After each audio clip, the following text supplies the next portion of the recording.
for us tomorrow. Trust. And because I don't remember.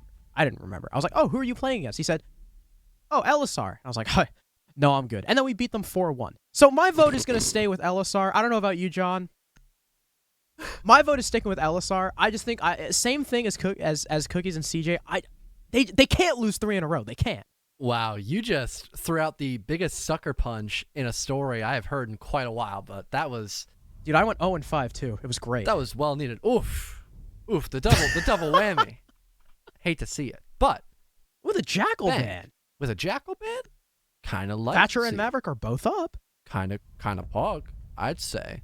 Pretty interesting stuff we're seeing so far. Valkyrie, though, we're back to lane bans. Tragic, but, you know, at some point, you got to get away from the more unorthodox stuff and go back to regulars. Yeah, and that will be proven once again because Mira is the final ban. Only shocking one here is Jackal, but on paper, it does make some sense. Because of that roam game, you want it to thrive on a map like Bank, so getting rid of one of those main roam clears is going to potentially prolong that roam game. But I feel like Lion just does a much better job in terms of the roam clear department, and he's much more versatile in comparison to Jackal. So kind of have mixed emotions on that ban. Yeah, I mean, I remember back when people considered Jackal to be like kind of mid. He was like the bank guy. He was the bank operator because bank is so freaking big that it takes a really long time to drone everything out. And with the Jackal, you know, you kind of speed up that process a bit. So this is telling me that Elisar, when they get on their defensive side, they're going to get active. They're going to get jiggy with it, as we like to say in Challenger League. Now, of course, we're going to have to wait for the second half. We'll see if Aerial Arise take full advantage of this Jackal ban. And they're already leaning into this intel denial. Because without the Jackal, the only thing you have are those drones. Freak can avoid them. Reed has those jammers. Now, Reed is just kind of focused on extending horizontally, but I think the big issue for Elisar here, at least in terms of flushing out, you know, just with info and such, is going to be Freak on that top floor. And I think always one of the funniest points I like to make up is when we had Bank in play in the comp pool way back when, that was during the Mutant Mozzie meta. You know, I don't think Wamai was even allowed in comp at the time, so we didn't see a lot of 20-second meta play styles. And now, when Bank is back in the pool, it's pretty much played the exact same way, really. You still have all these elaborate extensions. Castle's a good factor. You've got that drone denial / intel denial that you mentioned as well. The Mute Mozzie is still very popular on this map as well. Although we do have the Wamai, it again is the bigger emphasis on wanting to hold these top floor positions for a long time, stop the vert from happening if that's a thing Elisar want to accomplish, and then, only then, you fall back in the site. But even then, you've got the lurk presence you can hold as well, especially in open area where you can just kind of play in your television archives and still be a pretty big pain in the behind.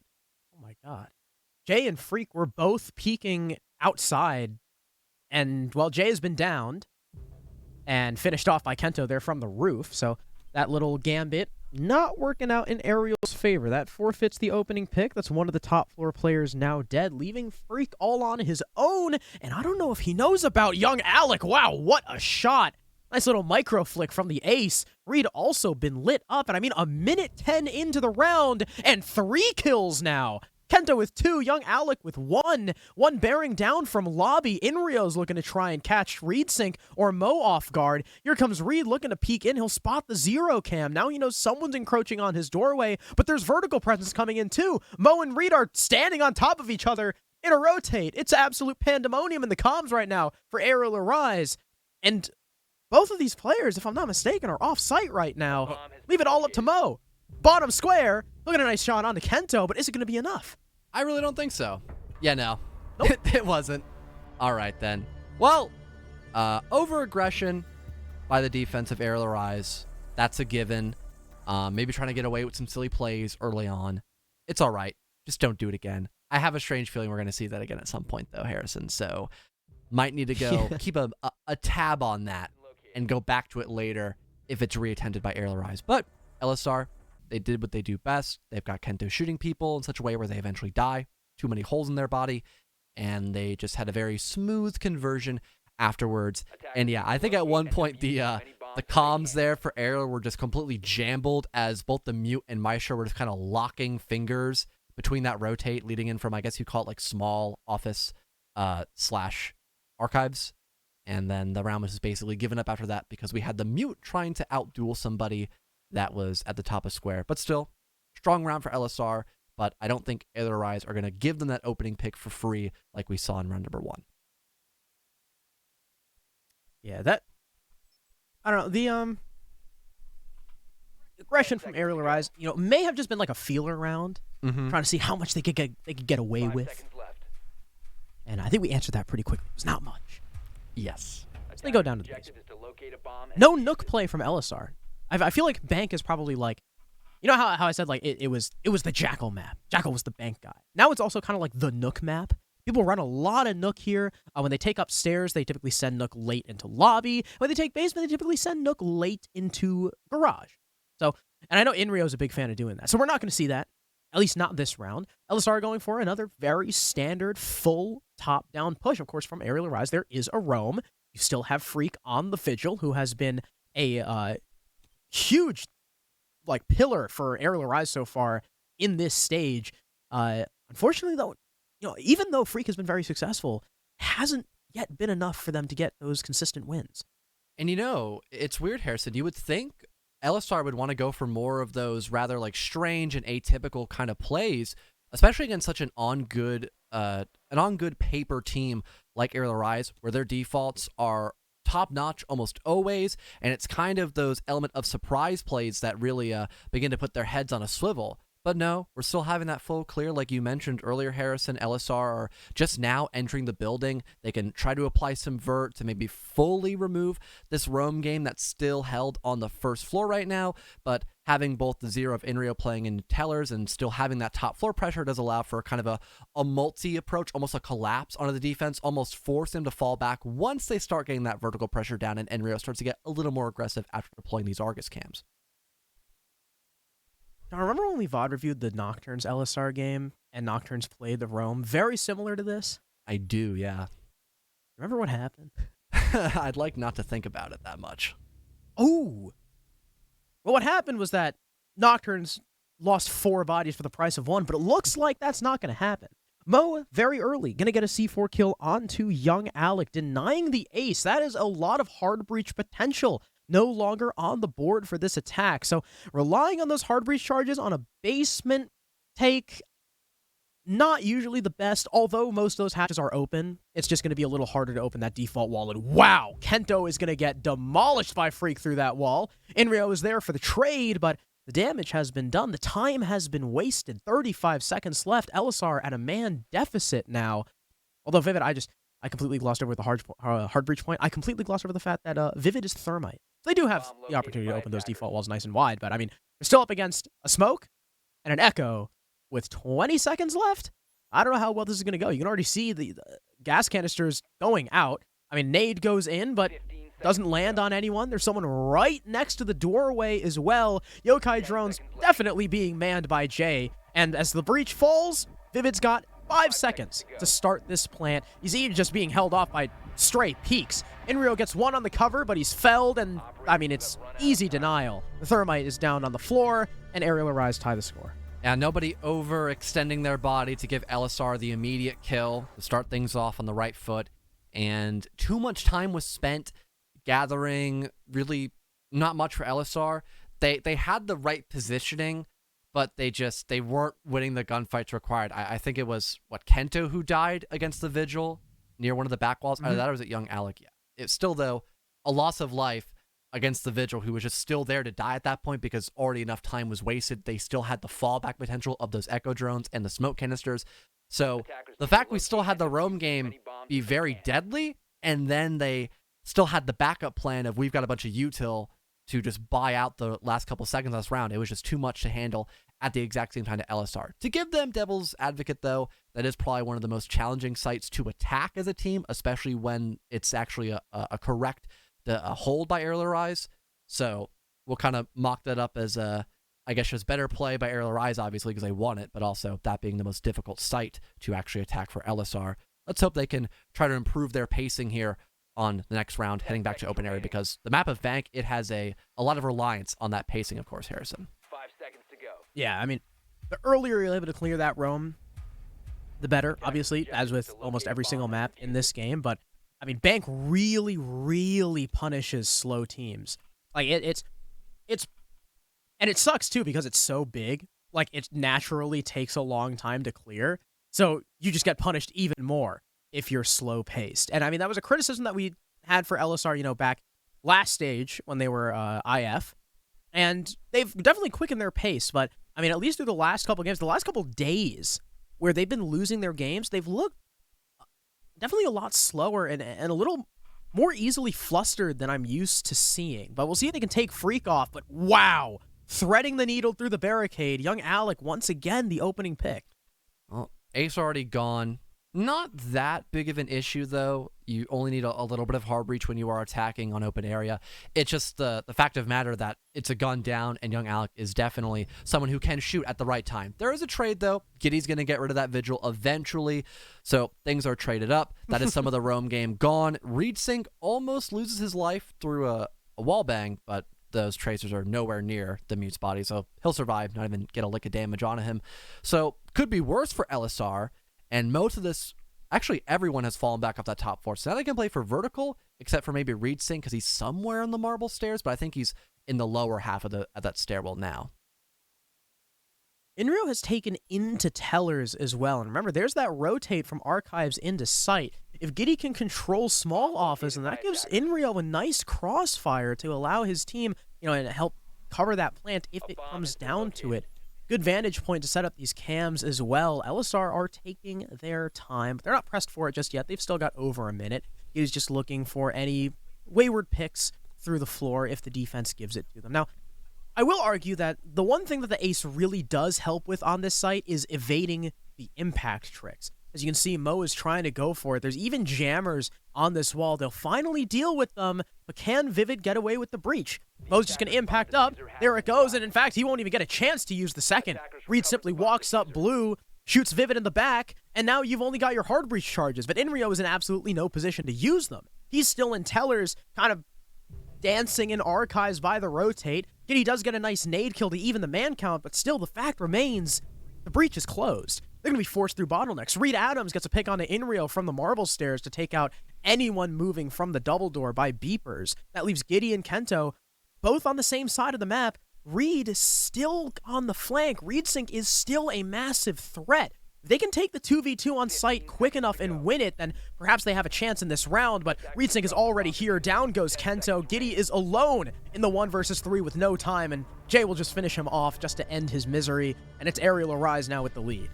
And I feel like the intel game, especially towards the mid part of that round, was just non-existent there for LSR. They still had a lot of players who had 2 drones in their pockets, yet only a handful or so were really active. We had a drone finally have the flank watch on blue, but that was after ReedSync already had a kill, and even then, because Kento had to look through 2 different areas in that position, either he killed the guy walking up blue and got shot by someone looking in through cafeteria/staff room, or he just got killed by the flank player, which the latter ended up happening there, leaving just Giddy in a 1vx, needing to technically ace in that position. So not a good spot at all for LSR. It felt like they were walking in blind, and that has been a small issue they have shown a lot in their past couple playdays. So it definitely does seem worrisome that a lot of these huge issues we have been harping on them in the past are still alive and well right now to give Aerial Arise a second round. And we'll finally see CEO for the first time. We'll see if LSR are able to take this site. They're making a couple interesting swaps. Kento now on Flores, Vivid on Capitao. Operator we have not seen yet today. I mean, an operator that's rarely seen in general, just because of how he's kind of gone back to being a very situational operator like he was when he initially came out. It tends to be a little difficult sometimes to slot him into our modern operator lineups. But if you can find use for his smokes and his fire, then they can be very useful. We'll see how they deal with it on the top floor site. It might be used to facilitate a window plant. And I mean, at least for CEO, that is kind of one of the main goals you get to have is that window pressure. It just continues to build up as you move deeper and deeper into the round. Also having the Flores, great way to remove the shields. Now you can nade players. You could save it either for like a post plant or just killing somebody before that post plant. So not a bad idea either. So far though, for LSR. It looks like they are still just in that standard spot. Although having young Alec try to go and open up, I think it's like the back like gold wall near elevator, that is going to spend up a lot of time there for the ace. And only having one Selma left to get the back wall opened up, that could be settled for an impact trick. So it's really going to be up to that window player to make sure no one's in a safe range to actually deny those walls from being opened up. And, well, speaking of walls getting opened up, John, Alec won't be doing any of that. He hasn't really had much of a chance to yet this game. ReedSync will deny him of that privilege and nearly lands a nasty shot on the windows as well. There is a firebolt going his way, but it doesn't serve much purpose. He's still there, and once the fire dissipates, he'll be able to reestablish the exact same angle. That's the thing about Capitao. If you're sending that utility somewhere, there absolutely needs to be capitalization, and Vivid is looking to send out more, but LSR don't have a whole lot of control to work with. So I don't know. I'm not quite sure why they keep dumping utility into the site. Kitty will get a nice pick on a freak who I think was playing in bottom square and attempting to peek up, but as he moves through, ReedSync just peeks out Janitor and kills him trying to hop the square railing. Kento was, I guess, maybe just on a drone outside square, but either way, he was not covering the angle. Inrio, who was outside the main lobby on the long flank watch, now has to come in to assist. And so far in these past 2 rounds, or past 3 rounds, really, LSR's entry has been very lackluster. Same thing with their util, though. Vivid and Inrio have 2 secondary hard breach, yet they've been on the window repel 90% of this round. So also having young Alec dead, that does allow basically another funnel to happen. Is a 2 versus 2, because Kento is down. ReedSync will actually get aggressive. There's your case player, and now that only leaves Inrio, and wow, what a play by ReedSync. 2 immediate flick kills to stop the players outside, and guarantees the round for ALRIs, but I feel like once we had Alec actually die there, Harrison, I feel like that was the round basically over and done with, because no progress was made after we saw young Alec transition on the window repel. Yeah, I mean, there were like 3 people all repelled outside windows, and Kento holding square. And, I mean, there was just no control. There was no ground taken in the building. So, I mean, yeah, Giddy gets a kill on the freak, but when he tries to swing in, ReedSync is just peeking outside Janitor because there's nothing stopping him from doing so. And I mean, Vivid sending in a fireball to Janitor, what is that going to do? ReedSync can just move if you don't kill him.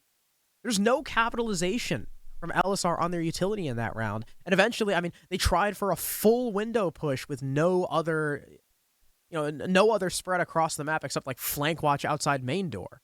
So, I don't know. That round was really confusing from LSR, and like I said, the past couple days is a completely different LSR from what we were seeing, because, I mean, their game versus Nocturnes was a very well-fought game.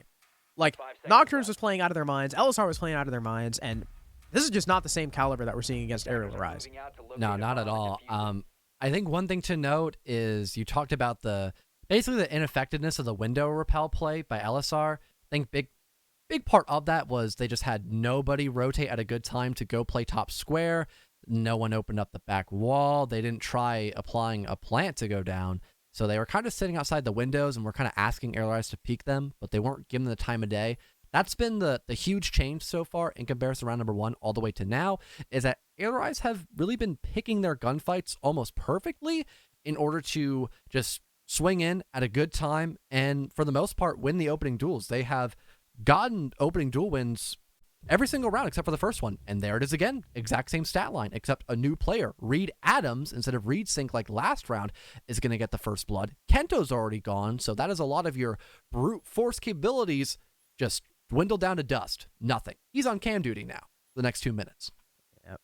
That's the Finka. That is a powerful operator and a powerful player on that LMG as well. Freak looks to be the next to come under fire. I think there was a drone looking at him, but of course he had that ERC active. But judging by those pre-fires, they do have an idea of where he is. Now that the wall is open, Freak will be watching it. He'll pop an impact and try and take the Zofia off guard, but Inrio gets away just in the nick of time. I don't believe Freak has any assistance, so he's just wasting all this time by himself, and as he fires through one wall, young Alec peeks the opposite doorway. Finally, Freak is done for. They finally get that trade, but I mean, a minute and a half now down. They've only got 6 drones left. They're at an even 4v4 and haven't even fully cleared the roam. Again, this is, like, not to take anything away from Aerial, because they're playing very well, But LSR are something's off. I don't know what it is. I'm not too sure either, but at least hopefully later on the Analyst Cup something to say about it perhaps, but especially with having Kento and Freak dead in comparison, I think Kento's a much bigger target here in this matchup. 1 minute remains, pardon, and Aerial Rise, they are still on this extension. No one's dropped down just yet, and again, it's just more of a looming issue of this self-stall implemented by LSR. Finally, the drop is confirmed by Aerial Rise, but again, they have so much stall to deny a default play, it's got to be some sort of wild hero play attempted by LSR in these final 40 seconds to get a second round win. Attackers have located a bomb. They at least have hatch control because the roamers have fallen back, but like you said, 35 seconds. No one's in the server, so Giddy's just going to hop down, take this control. No one's in CCTV direct either. If it's free to open up this breach, but there's still 2 gas canisters from ReadSync. There's still these Echo drones that Jay has been consistently playing off of, and he's being very conservative with them, which I like. Knowing that LSR takes so much time, you can conserve them for the plant attempt. If it's going to have to go for it right now, here's the first. It's close on the wall. Gas canister is not hitting him, but the Yokai is there. So is the peak. They'll down him, and no, Inrio can't recover. That's the round. Again, Aerial winning off of time. They had the man count as well. I think it was just the Echo left. But in a situation like that, the Echo is all you need. Another round here in the bag for Aerial Rise. Only losing that first round, they have been looking fantastic on Bank. LSR, I wish I could say the same.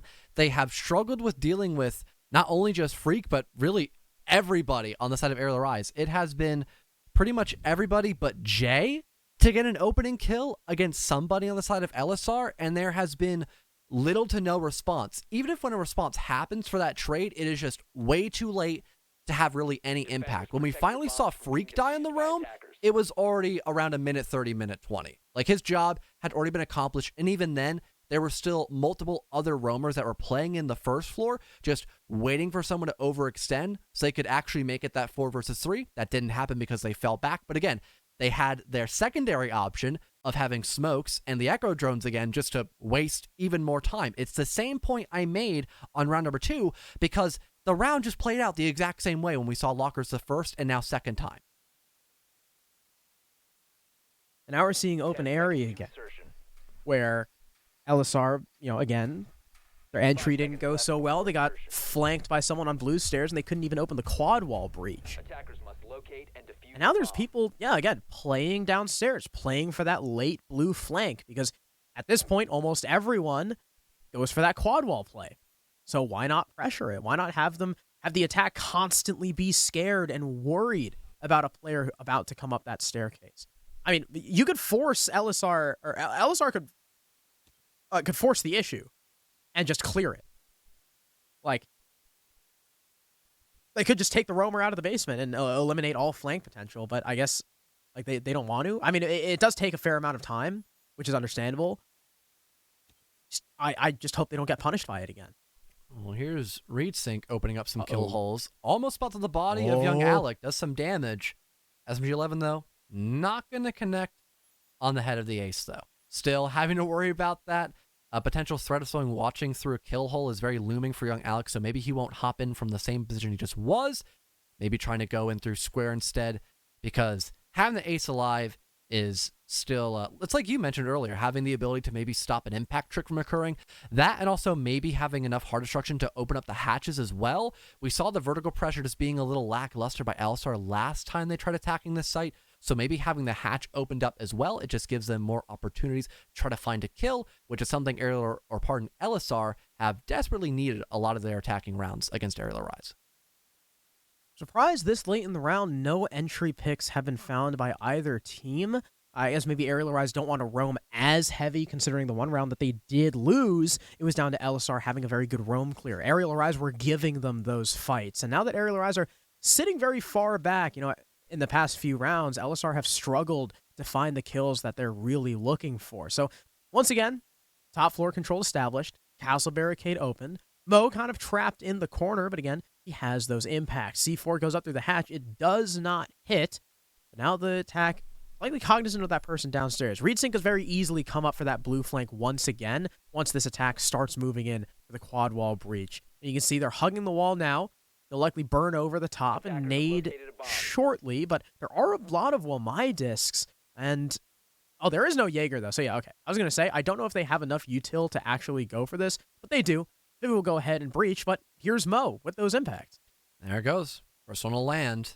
No one getting hyper aggressive to maybe swing. Even if that were to happen on the double door, Freak is just watching. So the Maestro part can just do his job. And apparently no one expects Freak there. So Kento's gone. Another swing happens by the Vigil. A second now for Freak. 5 versus 2. Young Alec the only one to respond. And he's just in the middle of the site via the hatch drop. Catches Reed Sync on the flank. But it's still a 2 versus 3. And now the 1v3 all up to Young Alec. And he's just caught in the worst predicament possible as Reed Adams drops the same hatch we just saw Reed Sync die on earlier. And it's a 5th round in a row for Aerial Rise. A 5-1, not only a 5-1 half, a 5-1 defensive half on Bank. And not only a 5-1 defensive half on Bank, against LSR, a team that so many people, after seeing them in SES and Nerd Street tournaments, after seeing them at the beginning of the CL season, were like, yeah, this team is winning the stage, maybe even CL. But this past weekend, they have looked so, like, so much weaker than we're used to. And again, I can't put my finger on the issue. It's weird. It's like, if they're not actively being challenged, then they kind of struggle to find those picks. And getting people like Kento and Newers were supposed to fix that issue. And then, Newers leaving for the NAL, picking up Young Alec. That was supposed to solve that issue. Because something that they had with Subarctic and something that they had with Aero, they were a very slow team. And it would often come down to floods. But now, it's not even like their floods are all that successful. 5 seconds left. Definitely a hard question to ask, or at least answer even that. You asked it perfectly fine, but answering it, yeah, it's where we kind of have our hands in our faces or over our heads trying to scratch at it. And I guess LSR are going to have a whole lot of time to try to answer that question as well, because they desperately need to find it at some point. Now moving on to defense, maybe it's more of a defender-sided matchup overall, but not really feeling like that's going to be the case. In general, Aerial Rise just have been playing better in comparison to LSR, and maybe we'll finally get to see Aerial Rise get a proper victory against a relatively strong team. At least on paper, LSR were looking really good after week 1. Now they look like they've been called out on their fraudulency, but I'm, again, hoping that can change, because a one-sided victory is never fun to cast over. Especially not a game that I was looking to go, like, all the way. Yeah. We'll see if Mo I tried to say Mo and Nook at the same time. We'll see if Mo on Nook can get active. Bomb located Not Mook. by attackers. I believe the Jaeger may have just spotted him, or he's probably just shooting a drone. Mo seems suspicious about this player in the elevator and wins the fight. Make it 2! Wow. Young Alec comes up for the trade, and Mo pops his head. 2 openers for the Nook. The exact opposite thing of what Aerial was doing on their defense. Aerial was playing back. They were playing the roams conservatively. They were not fighting the fights until LSR were going for those executes. And LSR are just keen to challenge Aerial Rise on that entry, and Aerial just slapped them down. Itro missing as well. That could have been a great way to at least deny the hatch pressure and find some sort of kill. But here in open area, already a lot of the map control established by Aerial Rise, and they've got that double opening kill too. Roam game still attempted by Giddy, almost gets shut down at a cutoff angle, now has to completely change position, maybe working up marble stairs to find a pick, but it's kind of a do or die spot. Freak just gets incredibly aggressive, so the castle finds 1 kill. There's something for your troubles, but still, a man advantage for Aerial Rise, and they are still in a perfect position to end out this round in the next 45 seconds. There's no impact trick set up. That's like the easiest wall in the game to impact trick, and there's not even holes at the top. So Inrio is just perfectly fine with forfeiting it. Vivid will at least get an equalizer onto Reed Sync. He does take a fair bit of damage for his trouble. In comes Jay. Inrio hops up with the Alda, but he can't land the shots. He whiffs. Jay will kill him. Giddy refrags, but Vivid's down across the map, and now it's just the castle alone. Upstairs, top square, into the site go the attackers. They'll destroy the Evil Eye. Mo has the plant. Jay is responsible for the cover. The UMP, it outduels the LMG. The plant goes down. Mo is up. Pre-fire goes out from Giddy, but it does not land, and he can't quite win the fight. The UMP outdueled by the FMG. A 6-1 lead for Aerial. Simply just not slowing down throughout that entire round, and it was a close call.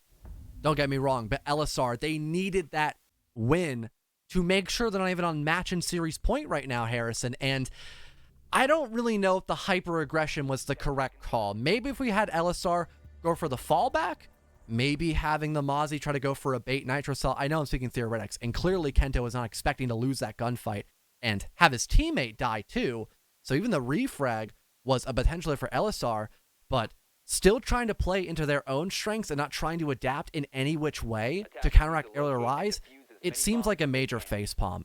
And that's kind of been the biggest storyline. We had one bad round for Aerial Rise, and immediately they cleaned up their act. Bam, like that. And they've won 6 rounds in a row immediately after cleaning up their play style. LSR, their adaptation, non-existent. And now moving in on a new half, we still haven't seen that change in play style, and we still haven't seen them get around on the board besides the first round.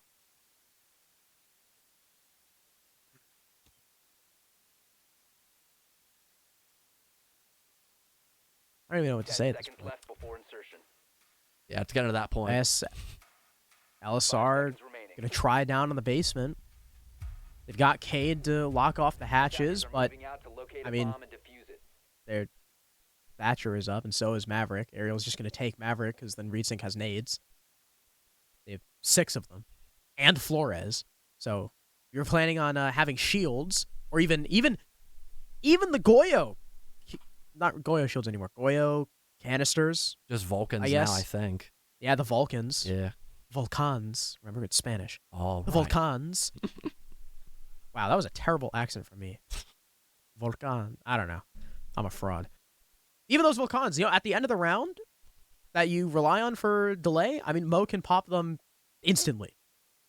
And I mean, sure, they waste 20 seconds. Like, it's 20 seconds the first minute and a half. Aerial aren't going to care. They weren't going to push anyway. Now in comes the Flores drone. It's probably going to take out Inrio's shield immediately. And there you go. All the ADS is gone too. I mean, Inrio's still going to challenge this because he kind of has to. You can't give blue up that easily, but it's probably going to be a pretty straightforward clear from Aerial Rise. Do or die position now, because Maverick can start opening up the hatch. There's the cutoff, and depending on how young Alec is positioning himself too, that might be a death. But I think LSR to swallow their pride a little bit and fall back. No, smoke is still there in blue. Not giving up just yet. I mean, you talked about it.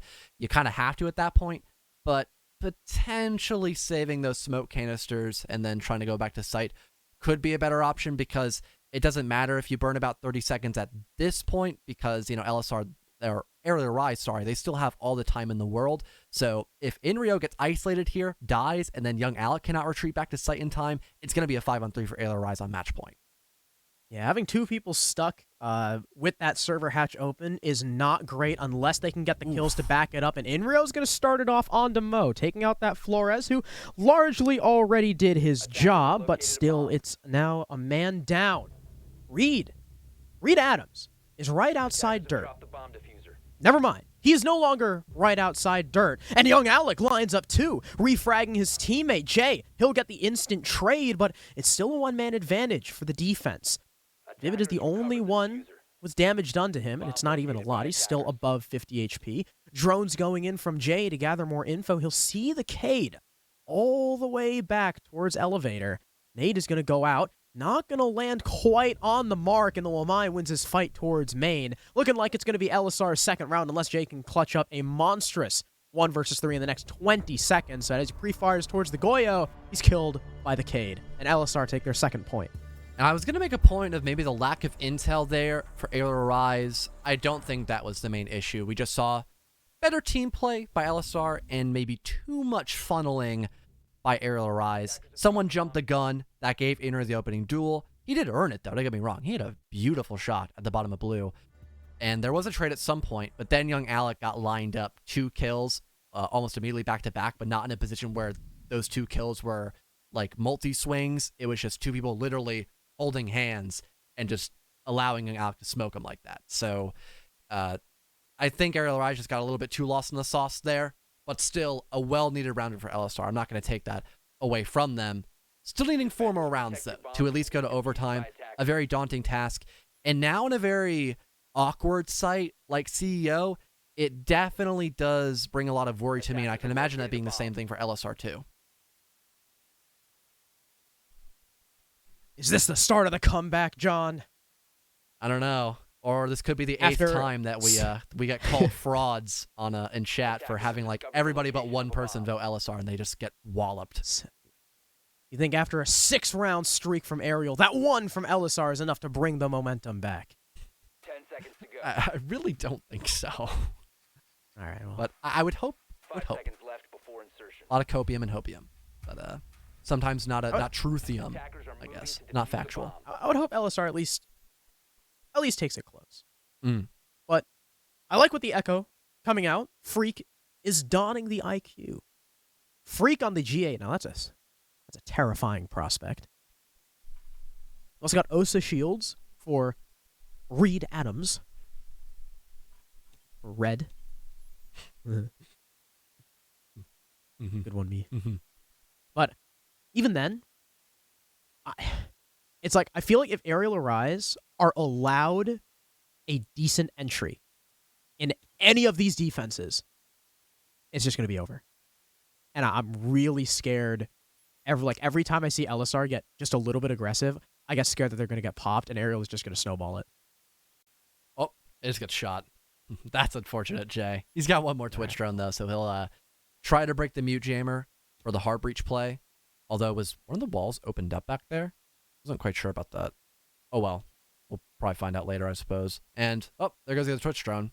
Might have broke the mute jammer, actually, so that's potential for Aerial Rise on that portion of the map, but across the ways, still applying pressure on the window repel. Yeah, the wall's already been opened up, so Mo is doing his job just fine. And now the transition's happening over into square, stock windows too, and also that one player stacked up on the window repel. I believe that was Jay on the Twitch. So everything going according to plan in this final minute 30. It just has to come down to that first opening pick, and it looks like Freak just finds a huge opening. Oh, he's just in Janitor hallway now. Okay, then. All right, so remember what I literally just said like 30 seconds ago? I'm really scared that's about to come true. Vivid overexposed himself for the C4, but pumps Freak to the ground. Giddy as well, going to get his kill on a Reed Adams, holding a very long angle against the Osa. And these Echo cams are still up, but a minute is a lot of time to play with, and a lot of these defenders are very lit up. It's Reed Sync with the diffuser. The breach is open for him, and one of the attackers is actually hitting a late flank through garage, maybe to come up main stairs.